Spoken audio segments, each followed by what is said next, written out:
겨울 추위가 채 가시지 않았던 지난 3월 초. 아버님만 저체온증이 좀 있고 그 아드님 그분은 약간 흥분한 상태, 체온 조절이나 그 현장 처치할 수 있는 것들만 간단하게 하고 원하지 않는다고 하셔가지고 이송 안 하고 경찰분들이 이제 하고 그러고. 구조된 뒤 두 사람은 경찰에 충격적인 사실을 털어놓았습니다. 어젯밤 80대 여성을 한 뒤 스스로 목숨을 끊으려 했던 부자가 경찰에 긴급 체포됐습니다. 구급차 한 대가 아파트로 들어갑니다. 어젯밤 8시 40분쯤 경기 고양시 자백을 받고 이들의 주거지로 출동한 경찰은 침대 위에서 숨져 있는 80대 여성을 발견했습니다.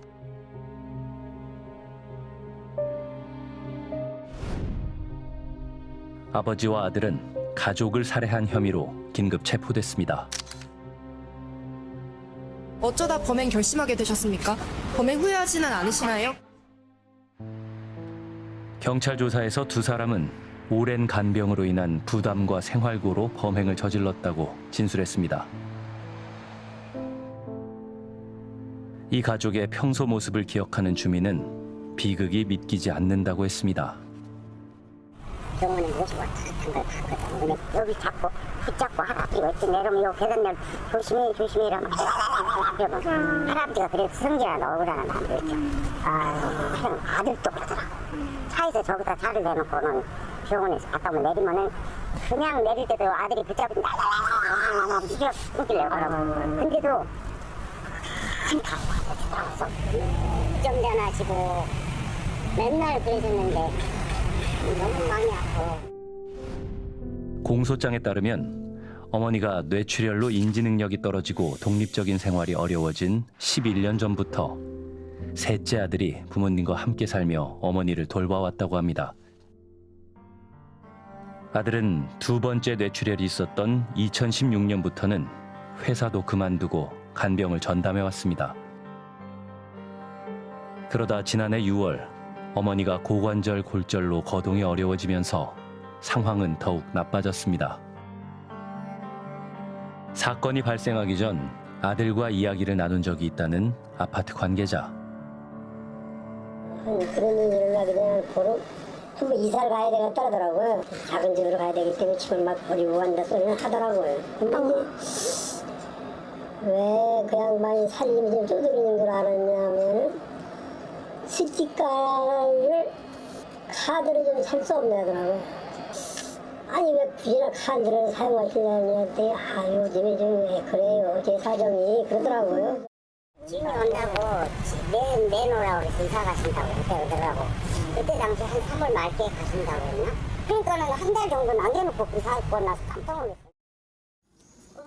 아들은 어머니를 요양원에 모시자는 가족들의 제안을 거부하며 간병을 도맡아왔던 것으로 알려졌습니다. 10년 동안 주변과 담을 쌓고 그림자처럼 살아온 세 식구. 비극이 닥치기 전에 이 가정의 위기 징후를 미리 포착할 방법은 없었던 걸까?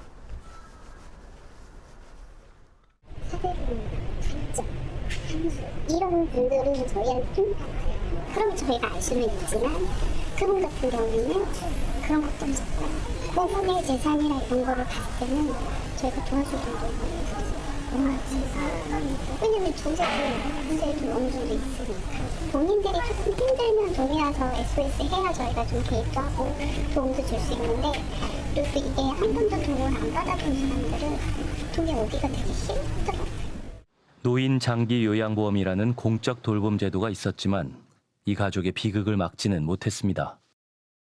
이분 같은 경우에 이제 등급을 받았지만 실제로 등급을 받으셨으면 사실은 이제 시설을 이용하실 수 있으셨지만 아마 본인 부담금이나 이런 부분이 좀 부담스럽고 그때 당시 아드님께서 이제 다른 본인이 직접 간병을 하시겠다는 의지가 좀 있으셔서 어떻게 보면 되게 진짜 안타까운 상황인 거죠. 이제 약간의 이제 어떻게 보면 고립. 네. 제가 그 얘기를 해줬어요. 저도 왜냐면 어머니 치매를 당한 7년 고생하셔갖고 그래 하면서 왜 그랬지. 아니 어머님이 친구 같으면은 웬만하면 요양으로 모시세요. 아유, 저는 어머님을 제가 끝까지 모시고 싶습니다. 본인이 모시고 싶다고. 아들이 그러는 거죠. 아유, 효자네. 좀 젊은 사람이 됐다. 됐는데 이런 일이 딱 일어나고 나니까 아이고 이게 무슨 소린가. 또 안타깝더라고요. 누구보다 어머니를 생각하는 마음이 컸던 아들. 그런 아들은 왜 이런 극단적인 선택을 한 걸까? 지난달 20일 각각 살인 혐의와 존속 살해 혐의로 기소된 아버지와 아들의 2차 공판이 열렸습니다. 긴 세월 고립된 채 살아온 이들 부자의 재판을 보러 온 건 PD수첩 제작진뿐이었습니다. 막내의 반대에도 불구하고 다른 형제들은 어머니의 요양원행을 결정했고 어머니는 요양원에 보내지 말라며 애원했다고 합니다. 저도 요양원에 가면 어머니가 치료도 못 받고 죽을 거라고 생각됐어요. 새 가족이 헤어지지 말고 그냥 같이 죽자고 했어요. 아들은 어머니를 숨지게 한 건 자신이라며 아버지는 아무런 잘못이 없다고 진술했습니다. 아버지는 막내 아들이 그간 모은 돈도 모두 어머니 병간호에 썼던 효자라며 선처를 구했습니다. 제가 감히 평가하기에 너무나도 돈독하고 서로를 아꼈던 가족이 그러한 선택을 할 때까지의 어떠한 감정적 흐름과 역경이 있었을까? 그리고 그것을 위해서 우리 사회가 조금 더 다가갈 수 있었던 구조나 시스템은 없었을까? 혹여나 있었더라도 그것을 접근하기 쉬웠을까?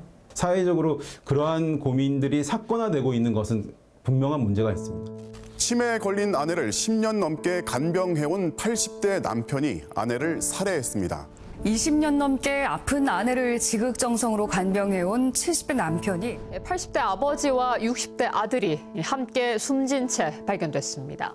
돌봄의 끝에서 가족을 살해하는 비극, 간병살인. 초고령 사회로 접어들면서 우리 주변에서 빠르게 늘고 있습니다. 국가기관 중 처음으로 간병살인과 관련한 보고서를 낸 경찰대학교 김성희 박사. 2007년부터 2023년까지 17년간 형사법원에서 확정된 간병살인을 분석했습니다.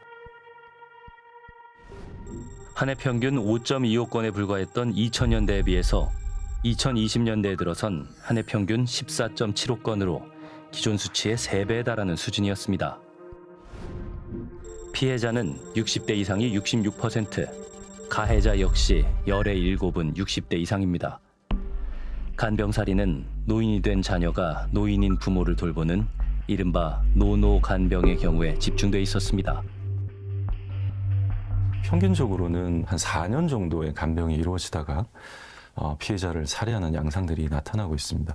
이 말은 한 4년 정도 간병을 전담해서 하다가 보면 신체적인 피로가 굉장히 높아진다는 것들이죠. 아울러 간병을 전담하게 되면 대부분 다 경제적인 활동을 거의 할 수가 없습니다. 처음에는 뭐 퇴직금, 모아놨던 예금, 그리고 이제 그게 다 떨어지면 집 전세금. 근데 그게 금방 소진이 되거든요. 이제 그렇게 되면 경제적으로도 굉장히 궁박한 상황까지 몰리게 됩니다. 그리고 이제 피해자를 원망하는 마음들이 스스로에게 공격성이 나타나는 거죠. 그게 이제 우울인데요. 그런 우울들이 오랫동안 지속이 되게 되면 더 이상 이제 내가 이 사람을 돌볼 수 있는 어떤 정서적 자원도 없고 돈도 없고 그리고 신체적인 피로도 너무 힘든 거죠.